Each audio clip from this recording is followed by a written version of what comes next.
I'm Beth Benjamin. I'm the Fine Arts Foundation president this year and for a bunch of years.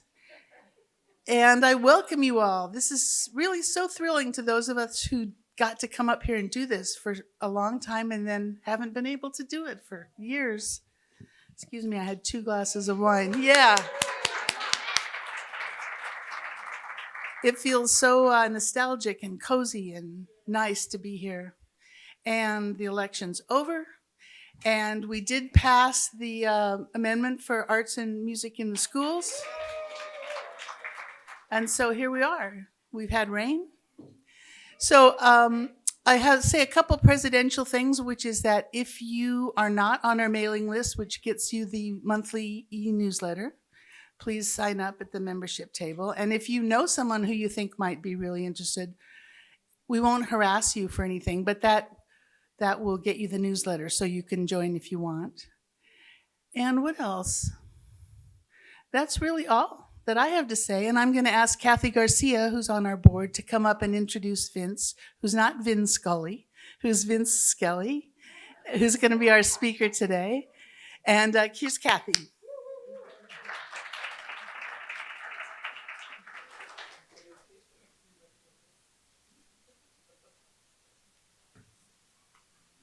Hello, everybody.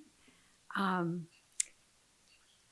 of us pretty well remember the wind that we had in January. It was really a frightening thing. My neighborhood lost quite a few trees on Radcliffe, and the colleges, we mourning all the redwoods that went down. It's a very sad thing for us. And one day I was looking at the Architectural Digest, which is my favorite go-to magazine, and I ran across a little photo of a friendly-looking young man who's standing in front of some fabulous, like primitive, powerful sculptures, furniture, and I thought, wow, this is really cool. Then I looked closer, and there was a photo that looked just like Radcliffe, which is my street, the corner of Austin Court and Radcliffe. And I go, oh my gosh. And I looked at that closer, and sure enough, there was Vince with his chainsaw. And I think he took 16 trunks, loaded it into his pickup truck that morning. And so the first thing the Scripps Fine Arts Board decided was that we needed to try to get him to come talk to us, just as sort of a healing thing for the sorrow we experienced in our city of trees. And we were excited to find out that he actually lives here and has a studio here currently. And so we contacted him. He was very happy to come and talk to us. And meanwhile, I looked a little bit on his website, and he's a very accomplished young man. He's had numerous shows in the Pacific Northwest, and I think he was just in New York, weren't you? And not only that, but he has pictures of his work in really prominent magazines, not only Architectural Digest, but many others. So you might want to check him out later. So we have the privilege of Scripps Fine Arts Board of introducing Vince Skelly to come and talk to us about his art and his process. So Vince, if you could come up.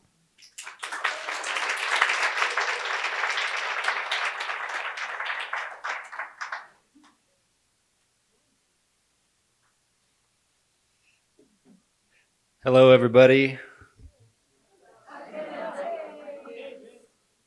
I'm going to use this one.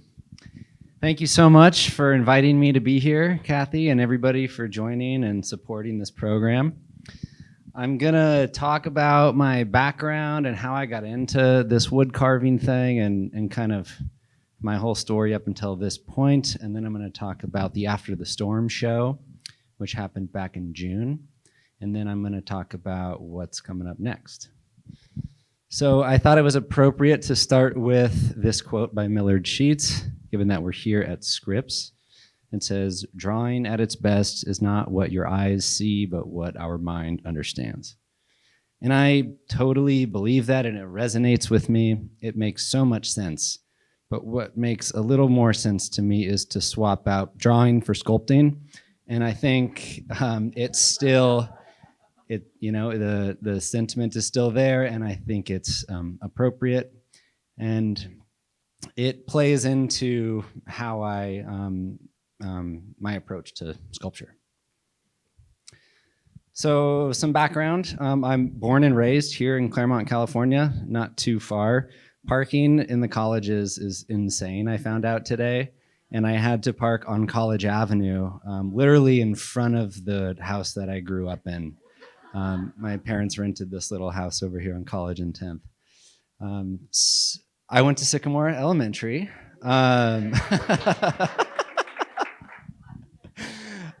Sycamore is an amazing school. I have a lot of pride for Sycamore. Spent a lot of time there.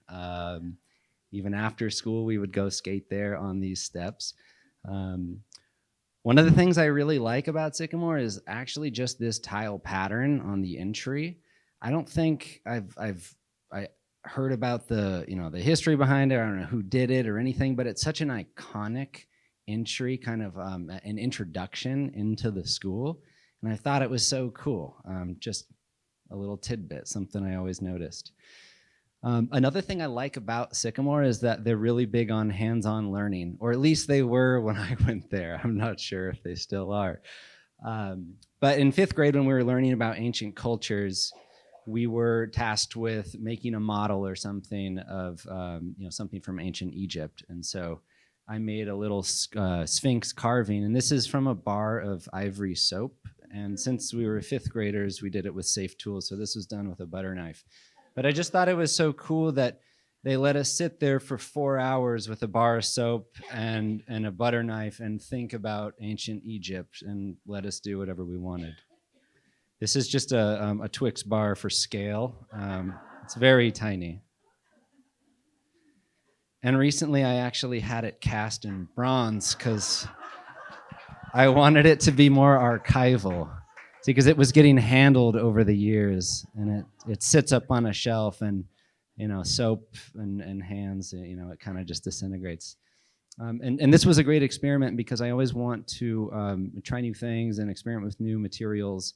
And bronze is something that I really want to get into, especially because my work is, since it's in wood mostly, it's more suitable for indoor use. But it would be great to have these things outside in gardens and lobbies and landscapes. And wood can do that, but if it's in something like bronze or metal, then it'll last forever. I keep talking about Sycamore because I love it so much, but this is a sundial that was a student project. And again, I love that hands-on learning experience. It really shaped me and what I'm doing today. And my parents were actually involved in a lot of the group projects while my siblings and I were there. This is a picture of them in Portland, where they live now, at their art show. I got into skateboarding, which actually led me to a career in graphic design, and that was all through creating videos and having titles and creating little introductions and reading skate magazines and getting really into the typography. That took me to San Francisco, where I studied visual communication, which is graphic design. And there I bought this book when it came out in 2010 called Handcrafted Modern. And this is the book that really changed the course of my direction in my career. It's a book that showcases photographs of the interiors of artist-built houses. A lot of them were untrained architects, people who were just building on one room at a time as they had money. I think Sam Maloof had a similar approach to his house. But specifically in this book, I turned to a spread by the artist J.B. Blunk and saw the inside of his house and his work. And I'm going to talk a lot more about him, but I just wanted to mention that. Here he is in Inverness in Northern California working on a sculpture. This is another one of his pieces. Since he lived in Northern California, he worked a lot with old-growth redwood. and he did some paintings as well on the left side there. So after I graduated school in San Francisco, I moved to Portland, Oregon, and I got into carving spoons because spoons are a perfect entry-level woodworking project. You don't need a lot of tools. You just need a gouge and a mallet, and you can pretty much make these from a tree branch or scraps of wood. I was scavenging for wood quite a bit, and that's one of the reasons why I like it as a material is if you look around, it's everywhere. And unfortunately, you see lots of logs on the side of the road from trees that they had to cut down for whatever reason. But if you can collect that and turn that into something functional or a piece of art, it becomes it takes on a second life. Okay, so getting a chainsaw. Now, I'm from Claremont. I'm a suburban kid. I have no business with a chainsaw. I'm very timid when it comes to learning a new tool, and especially when it's aggressive and dangerous like a chainsaw. So it took me 10 years after getting that book, Handcrafted Modern, to actually buying a chainsaw and learning how to use it. And within those 10 years, I had thousands of pent-up ideas and reference images and all these things that I wanted to make. So by the time I got comfortable with the tool and was able to start experimenting with it, with a little bit of training, I just kind of unleashed, and for about a year just experimented on any piece of wood that I could find. This is me in my studio in Portland. It's more of a two-car garage that was falling over. More shots of some of the early work. I was just trying to recreate basic geometric forms, studying some of the old sculptors like Brancusi and Noguchi, and just trying to get familiar with the tool, the chainsaw, through these little lessons I was giving myself, like recreating this hourglass shape that I see in other works that I like. And then starting to kind of play with the organic forms of the wood and kind of respond to the character and the grain and the texture of each piece. And this is a group of mostly unfinished pieces. All of the wood I get is just, well, at least when I started, was collected from the side of the road. It takes on all different shapes and all different species. Sometimes I didn't know what the wood was. As I got into it more, I would start to get familiar with the different types of wood and could start to identify it. But I really didn't know anything about wood or what I was doing since I was all just self-taught. So there was a lot of learning to be done. I rarely do sketches. When I do, it's usually chalk marks on big chunks of wood just to indicate lines, cut lines, and things like that. This is a really rare sketch, and I found this photo recently, and it's on a fence board, and it was behind my carving area, and I think what I did was just turn around with a Sharpie really quick and kind of draw something that I was hoping to carve out of a chunk of wood. And I don't recognize this piece, so I don't think I ever made it. This was my first little carving studio in Southeast Portland in a very residential, condensed neighborhood.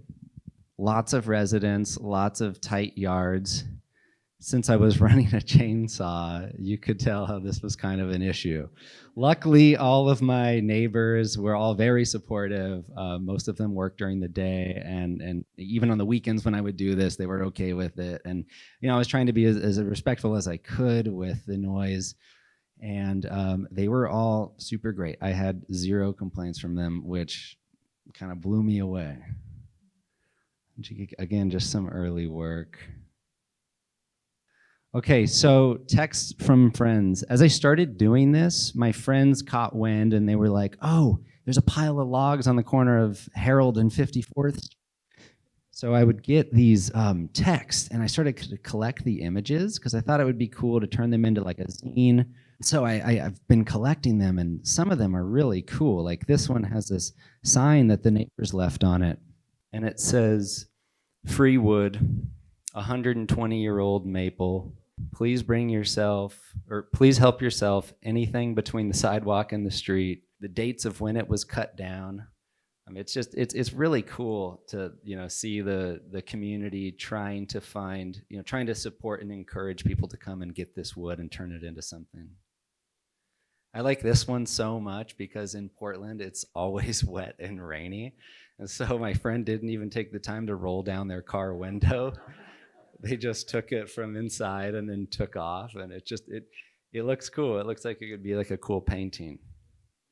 Sometimes they would even send a screenshot of Google Maps with a little arrow pointing to exactly where the logs were. And sometimes it would just be a notice on the tree saying that it was going to be removed and the date that it was going to be removed.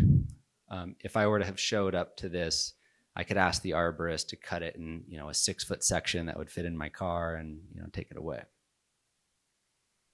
So the whole first year of doing this, I didn't really have too much, I didn't really have a point of view on what I was doing so much. I was just trying to learn the tool and get comfortable with it. And it became clear that what I was doing actually had this kind of thread or this foundation in it. And it's this connection between ancient, modern, and specifically in ancient forms and their relationship to modern design, whether it be graphic design, architecture, product design, industrial design. I got really into these megalithic structures called dolmens, which are megalithic tombs with a large flat stone laid on top of upright ones. They look like this. And here's just an image of a mid-century modern house in Palm Springs that has a very similar slanted roof. Again, that angled roof. This one even has a stone wall in between the white walls there. And this one looks like could be a carport, But I love this basic idea that we as humans have of thinking of shelter. It's just a very simple, intuitive thing. You have these two supports, and then you have some type of flat capstone. And it's a basic form of shelter. And you can see, before Stonehenge, people were making these forms. And even today, kids are making pretty much the same forms. As I got into dolmens and kind of diving into this whole perspective a little more, I started to notice how frequent it was in a lot of modern art.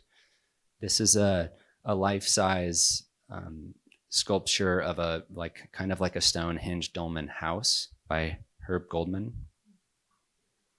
And I like this next example because these profiles are strikingly similar.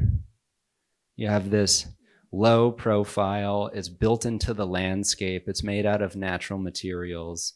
It's connected with nature. I'm going to go back real quick just to see that again. So similar to this.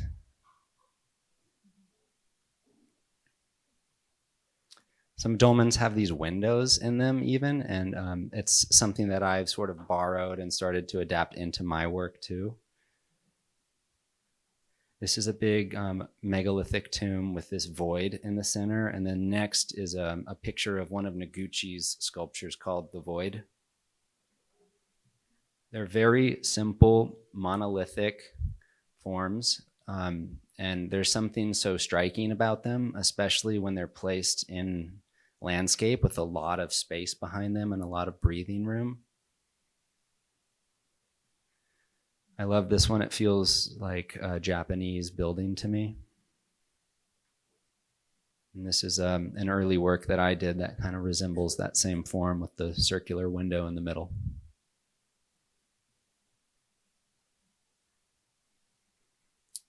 This is a modern work by Kan Yasuda. This is an ancient piece and one of Barbara Hepworth's pieces. And so they're going to be side by side here just to kind of observe that the proportion and the relationship to the natural stone. I just think this isn't anything new. This was just an observation that I had as I was diving into it and something that's kind of stuck with me. This was a direct influence to my piece, which we'll show here. Big bulbous kind of form as the base and then a slab top. If I could do these out of stone, I would. I don't know if there's a chainsaw for stone, but if there is, I probably wouldn't try it. And that previous piece was the previous piece was called the Flintstones table. And I've had this interest in mid-century design and illustration. And when I realized that the Flintstones was basically the illustrated version of what I liked, mashing up mid-century design and caveman type structures, I got really into the Flintstones. It doesn't hold up as a show. There's a lot of things that are wrong with it, but visually, it's just so it's so perfect.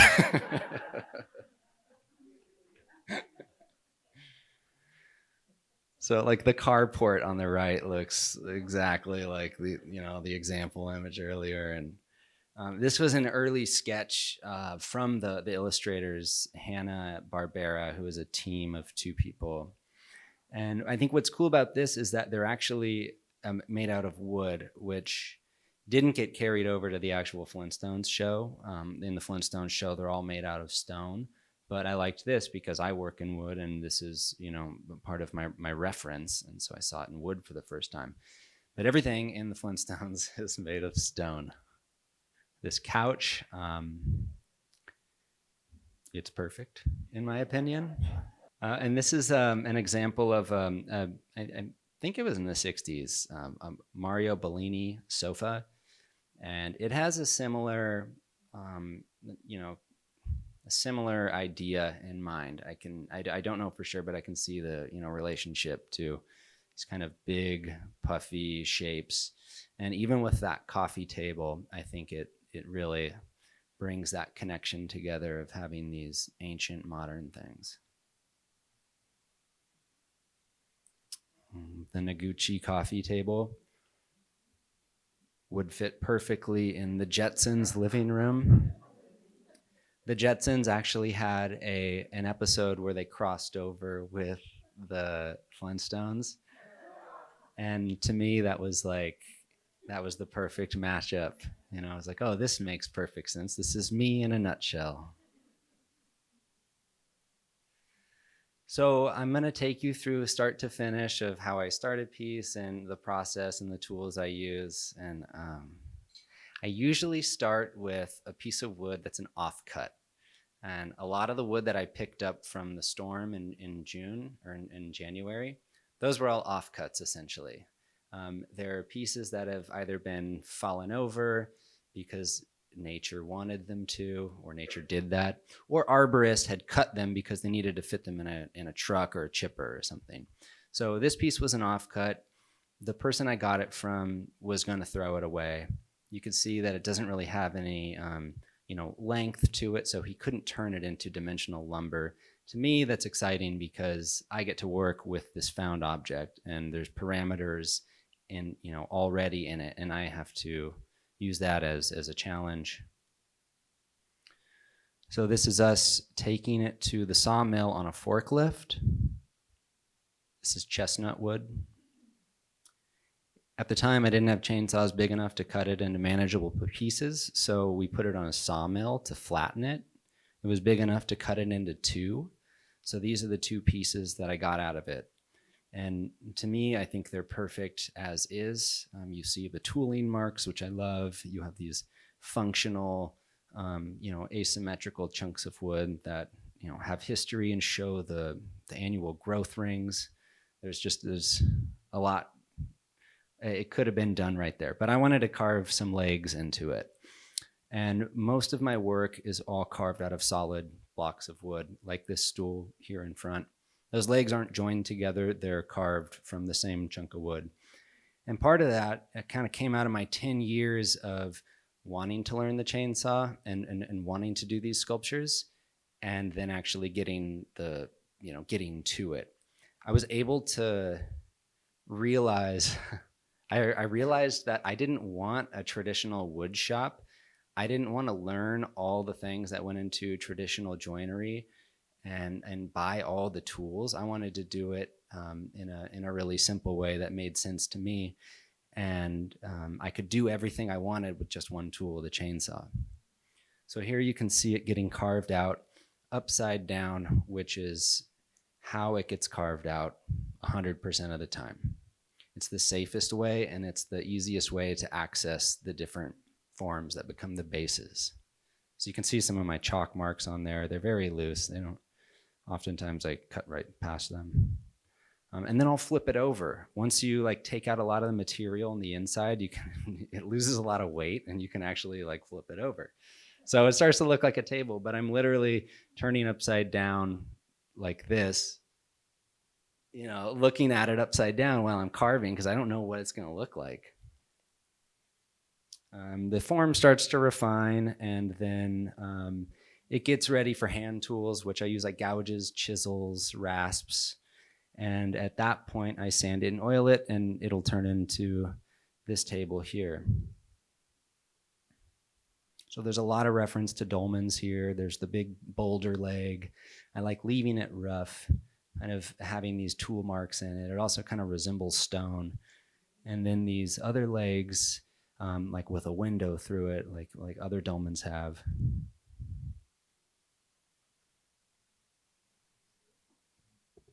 This is the other piece that came from that. Yeah.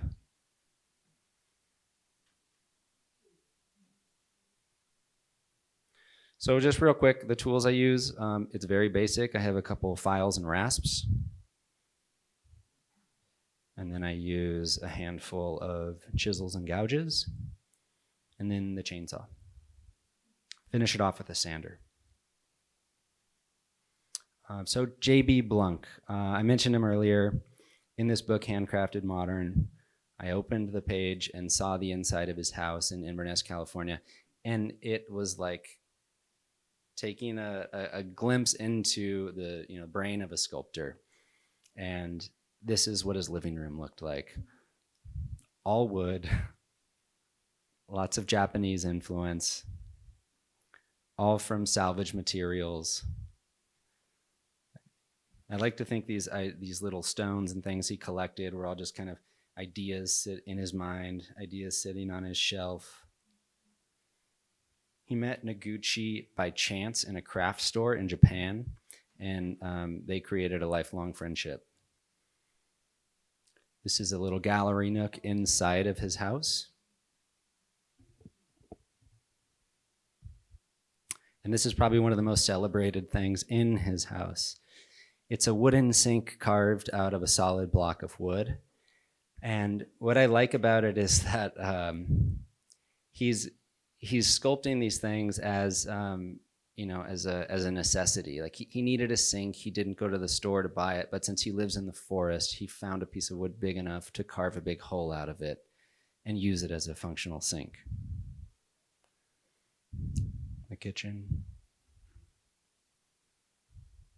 This is his daughter who runs the estate, and she's responsible for getting his name out in the world as we know it today. And a couple months ago, my wife and I got the chance to go to the house, and it was a pretty amazing experience because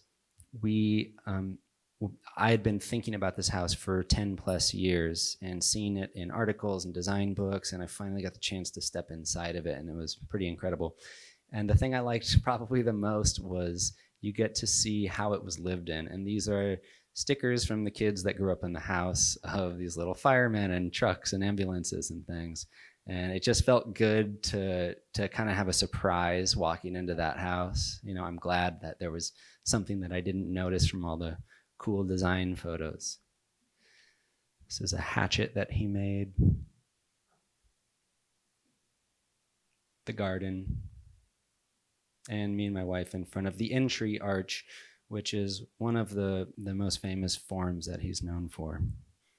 Okay, so that brought us up to speed pretty much, how I got here. And now we're going to talk about the storm, which happened in January 2022. This is a Google map that I made with pinpoints to all the trees that I picked up for the show that I had specifically. I picked up a lot of other logs that didn't make it on this list. They're actually going to be used for a show I'm going to have at the Claremont Museum in the Village in February. But it was fun to catalog these specific trees and take note of their species, and I have the addresses and everything. After the storm hit, we lost power for 5 days. I'm sure a lot of you did. And it was really hard to go out and look at the destruction. Usually when one tree falls down, it's like kind of exciting. I can go pick it up with my truck. But when, hundreds of trees fall down, it was just very devastating. And I kind of felt like I was captive in my house. I had never felt like that before. It was a really strange feeling. This is a stack of cypress logs on 7th and Indian Hill. You can see the car smashed behind it by one of these logs. Nobody was in that car. This was the first log that I collected. It's a eucalyptus log on Foothill. I was very scared to go out onto Foothill and, get out there with my chainsaw. Having grown up here, it was just like, you don't do that. You don't pull over on the side of Foothill and whip out a chainsaw. And so it was a little scary. I went around for probably a week marking trees that I wanted to save. This one's in front of the Garner House. It's one of the Coast Live Oaks. Luckily, we saved this, and we transported it back to my home studio in 2 pieces. They're going to be turned into public art sculptures and donated to the Heritage. Seeing dumpsters full of logs around town was really wild. I was literally dumpster diving for logs in Claremont, and it was just such a surreal experience. These are all images taken by a friend of mine. He's a photographer in Los Angeles. His name is Justin Chung, and I called him to come out while I documented, the trees that I wanted to save, and while I would load up some of the trees in my truck. The crews were really nice. This was taken at Pomona College. Just some beautiful imagery, all on film photography. This one's on Radcliffe. This was in front of my friend's house, and he called me and said, there's a tree on my garage and the branch is poking through the roof, and can you help me? Because my insurance is lagging and all the arborist companies are busy. They have their hands full, understandably. So I couldn't go there and take this tree down, but I did show up as the crew was doing it, and I was able to save a couple chunks, this being one of them. This is me cutting it down to size so I could fit it on my crane and lift it into my truck. That's my friend Kenny and his daughter. They were all okay. I have this crane. It hooks onto the back of my truck and allows me to lift up 750 pounds just with a single crank. So it's been super helpful over the years, especially during the storm. Insane destruction. So this cypress tree is the one that fell on the car on 7th and Indian Hill. And since I was tagging ones that I didn't have the machinery to take back to my studio, they were really large. I was hoping I would find them later on in the landfill. And it turns out I found a good amount of them with my initials on it. There's an arborist company called WCA, West Coast Arborists, and they're contracted through the city. So they have a storage facility in Ontario where they catalog and organize all the logs that come down. So I went there shopping for logs, as I do if I have a commission that's for a large specific size or a specific type of wood. And as I was down there, I saw a bunch of logs with a name on it or my initials, or where I wrote save. And I found this one, and I bought it. That's the thing. I had to buy these logs back. Once they're there, you have to buy them. And so I have this program I want to start. It's in my head, but I want the city to save all the trees that come down and store them in some city property, maybe the city yard or something. And, we can use all of that material for building structures, playgrounds, public art, so many uses for it. I don't think there's a shortage of wood chips out there. I think for Claremont being the city of trees, I think we should find a way to save as many of those as we can. So anyways, I had to buy this one back. And we threw it on the sawmill because I wanted to turn it into something usable, like a bench. This is a bench I made. It's not the same tree. This is a bench I made up in Portland. It's all carved out of a single piece of wood. It's white oak, 16 feet long. And it's what I want to do for the cypress tree that was on 7th. So I have this log. I need a place for it. But I think it could be a really cool public art piece. So all the work that I made, I had a 5-month time span to make the work for my show, which opened in the end of June. And it was through a gallery called Tiwa Select. That is the gallerist on the right. His name is Alex Tiwa. That's me on the left. And this is one of the installation shots from the show. So it happened really fast. From when the storm hit, we decided this is an opportunity to do something with all this wood. And Alex and I had the show opening date scheduled, but we didn't really have a story or a plan. It was just going to be new work. So we quickly determined that the show will be made out of all the wood from the storm.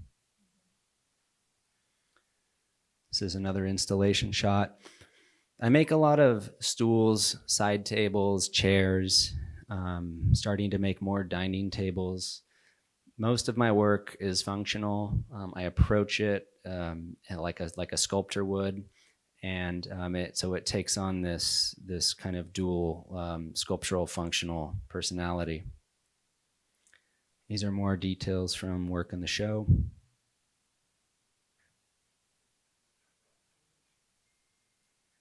This is a deodar cedar log that fell in between college and Harvard on 7th. I made most of the work in the show from this one log. This is the neighbor's house that it fell in front of.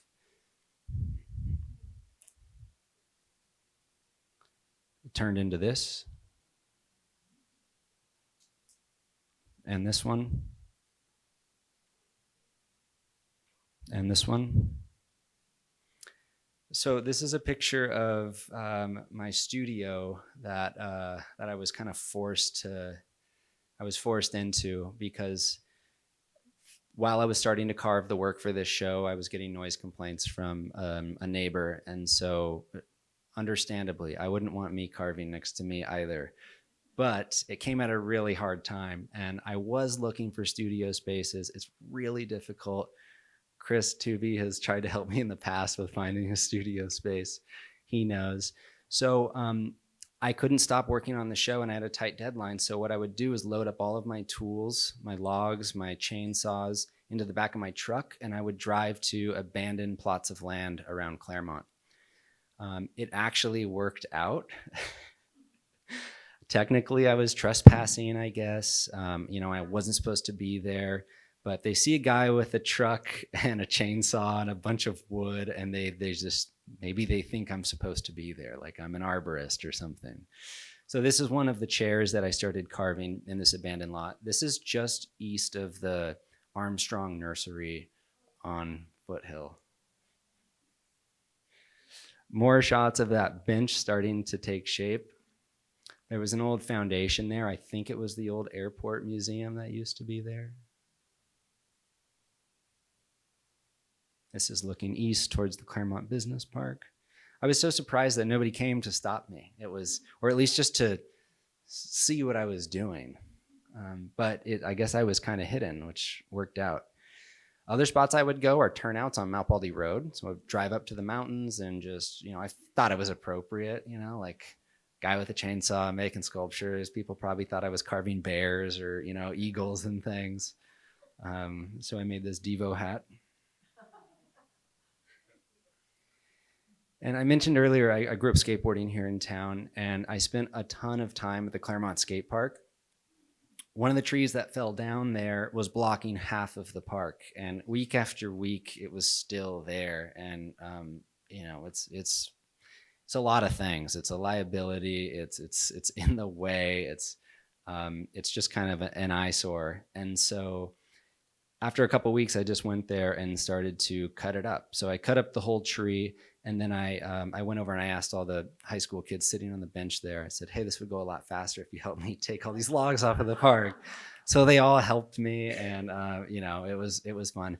And so one of the trunks from this tree turned into this totem. This is from the Botanic Gardens. It's a redwood tree just west of the main office building there. It turned into this 3-legged stool and these pieces.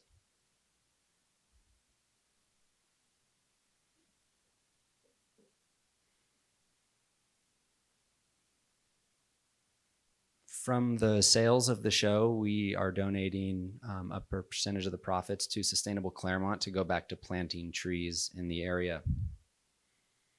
There's a few more pieces left, but once they're all sold, then the gallerist is gonna work with them to do that. So I did get a new studio just towards the end of carving the stuff for After the Storm. It's in Laverne. It's in a very uninspiring concrete tilt-up building, a standard business park built in the 80s. I try to blank out everything that's around me because I've always had this idea of having a cool building or a home studio or some place that's inspiring. And these places, they just don't do it for me. There's always lots of scrap. I have tons of firewood if anybody ever needs some. I have tons of wood shavings for gardens. The fire department requires me to get rid of them, so if anybody needs some. And these are just photos from inside the shop, some works in progress, what it looks like. There's tons of logs sitting around.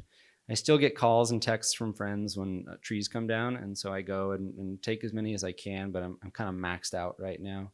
So I'm not accepting new logs. These are all shots from a project I'm working on with Birkenstock, the footwear company. And they came over and filmed a little interview and a process video, and that'll be coming out in early December. I feel like these photos, they can look really beautiful and the lighting and the shavings and all that, but it's so funny because if you're there, it's such a different scene. It's loud, it's dirty, it's vibrating, but the photographer did a good job with these, I think. Some hand tool work. Like I said, I rough everything out with a chainsaw, and then I do hand tool stuff like gouges and chisels to refine the form. And that's pretty much it. I had to cut this down a lot, but I think I got like the main points I wanted to get across.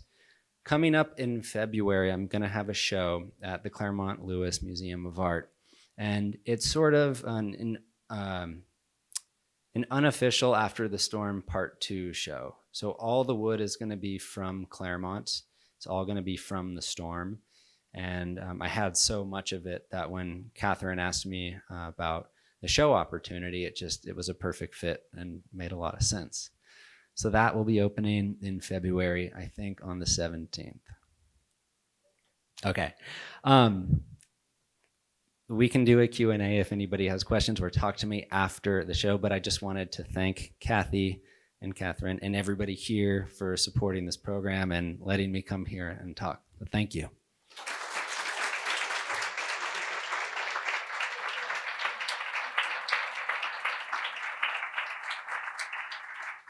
That was great. Thank you so much. That was just really fun. Does anyone have questions? How did you flatten some of the tabletops on some of your tables? Because it looks like the dimensions of some of them are over a foot thick. Yeah, ones that are small enough, I can flatten with my 3-foot chainsaw. And the way I get a straight line is I have a laser level, and so I'll set it up on a tripod, and then I'll trace the line around with a marker, and then I'll get close to it with my cut on the chainsaw, and then I have to go in with like gouges and chisels, or sometimes just a really rough sandpaper will kind of help level it out, like a belt sander. If it's a really big piece, like some of those long benches, like the 16-foot one, those I throw on a sawmill. There was a photo in the process where you saw me cutting a piece of wood in half on a machine called a sawmill, and that allows for a perfect flat top, flat bottom, and that's preferred. It just costs, there's a lot more involved doing it that way versus doing it by myself at the studio. Every piece you make is from a single log. You never combine two pieces of wood. For the most part, there was a photo of a dining table. Those are combined. Other than Okay. that, they're all out of a single piece of wood. Okay, I was curious about that piece because it looked like it.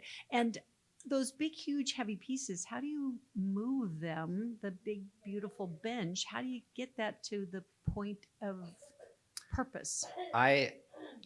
If I see an arborist on the side of the road taking down a tree, I'll have them put it in my truck. Sometimes give them $20. Once it's back to my studio, I have a forklift. So the forklift, I can get out of my truck, put the log on it, flip it around, rotate it, move it to anywhere it needs to be. But the final piece has to get moved into somebody's living room. Oh yeah, if it's manageable, I'll do it myself or with my assistant. But otherwise, I just hire movers. What do they weigh? I I mean, really? They're heavy. I mean, the heaviest one I've made is probably like 500 pounds. That's a lot of movers. Yeah. Okay. It's a huge thing. I mean, I don't touch that one. It's that heavy and it needs to go upstairs and stuff. I just, hire it out. Okay. And do you stain the wood? Yeah, I usually use, not a stain, but an oil. It's a penetrating natural wax oil called Rubio Monocoat. And it's 0 VOCs. It's safe for us, the environment. And it only requires one coat. It's traditionally used for flooring, but a lot of furniture makers started using it. Just out of curiosity, where is the sawmill that you cut the large beams? Just from a local person? It's down in Ontario, it's in Ontario, but it's near the Chino prison in the dairies. Hi, you talked about the acquisition of your first chainsaw. How many chainsaws have you gone through since the acquisition of your first one? Or do you have a whole stable full of different sizes? I have 5 chainsaws. I pretty much only use 2 of them now because I had a backup in case one broke, and then I got a larger one for larger stuff. So I pretty much need a big one and a small one, but I just got a new small one because they finally came out with really high-powered battery saws, and it's been a huge thing. Like California is, they're banning the sales of gas, chainsaws and mowers and things like that, I think next year, with the exception of arborists that have big contracts with cities and things like that. So there's going to be this big shift to battery-powered, replacements for gas tools, but they were never powerful enough. And Husqvarna, the tool company, just came out with a battery saw that's comparable to the small saws that I use. So now I use half battery and half gas, and it's so much nicer. So mine is more of a comment and suggestion. You had mentioned that you would love to find kind of a studio space that would work really well for you. And it got me thinking, when you were going to all these random places around town where you could find some open space, there are some lots up in Palmer Canyon that occasionally come up for sale. They're completely worthless to some, but probably not to you. And I've recently had somebody call me asking if I knew of any for sale because he wanted to grow a special type of vegetable and thought that would be a good place for his vegetable garden. But Carol, you probably remember some of those lots that for sale from time to time pop up on Zillow for $7,500 or $10,000 for these lots. And the unsuspecting buyer would think, oh, wow, I can build my house up there and it would be great. You can't. but you can cut a lot of wood up there. Yeah. And you'd be out in nature, and so just the thought. They pop up Yeah. on Zillow usually a couple times a year. Yeah. So I had the same thought years ago, and I know that canyon very well, and I know what you can and can't do there, and I've considered buying the lots for that same reason. But visiting that area time after time, I just felt really sad going there, knowing the history of the fire. Yeah. And it didn't feel like a place where I wanted to spend a lot of time. It just felt really sad. And I do know some people that have offered to sell me their lots for like $5,000 or something. But again, it's for the few people that still have houses there, I think bringing a chainsaw up there and kind of disrupting the silence. I haven't talked to them, but I don't think they would be that welcoming to it. And the animals, is that what you said? Yeah, the animals too. They'd be like, what's going on? We each have a question. My question is, how much did you have to buy the tree back for? The tree itself was $500, I think. And then to use the sawmill services to cut it up was, I think, another $300. Okay. Yeah. It's a 12-foot log. It's pretty big. My question was how long it takes to like make your stuff. How long it takes to make it? Yeah, it can range, but if I know exactly what I'm doing, for instance, if I'm making a 3-legged stool like the one down here on the floor, I've done this, over 100 times. I can probably carve it out in about 4 hours, and then, sand it, oil it, finish it in another maybe 4 hours or something. The thing is, I don't work back-to-back hours like that. I usually have 20 works in progress, and I'm really good at starting projects, that whole idea, and not finishing them. But it could take, if I were to power through, probably a full day to start and finish one piece. It sounds like you do not kiln dry your wood. Oh, I actually do. I just didn't mention that. Yeah. So the West Coast arborists that I mentioned, who take down all the city trees, they have a program called Street Tree Revival, and it's at their headquarters in Anaheim. They've started slabbing up the wood and turning it into dimensional lumber that you can buy for tables and things like that. And at that showroom, they have a kiln. And I use the kiln to not only dry the surface so that I can sand it and it can take an oil, but also to kill any bugs if there are any in it. It gets about up to 150 degrees, and I leave them in there for about a week. Okay. Sorry. Any other questions?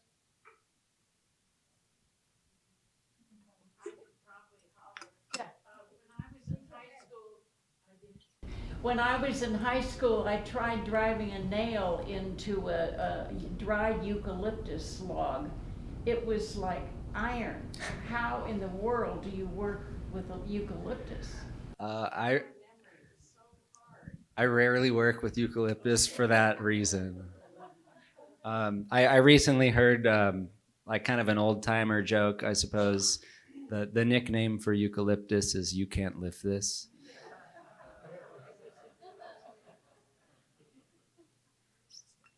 I just want to say on behalf of the museum, we are so looking forward to having you in our gallery. Thank you. Thank you very much. Having you give a program like this again. It's great. Great. Oh, I'm very happy to be here. Thanks for having me. All right. Yes. Yay, Sycamore. Let's give Vince one more thank you.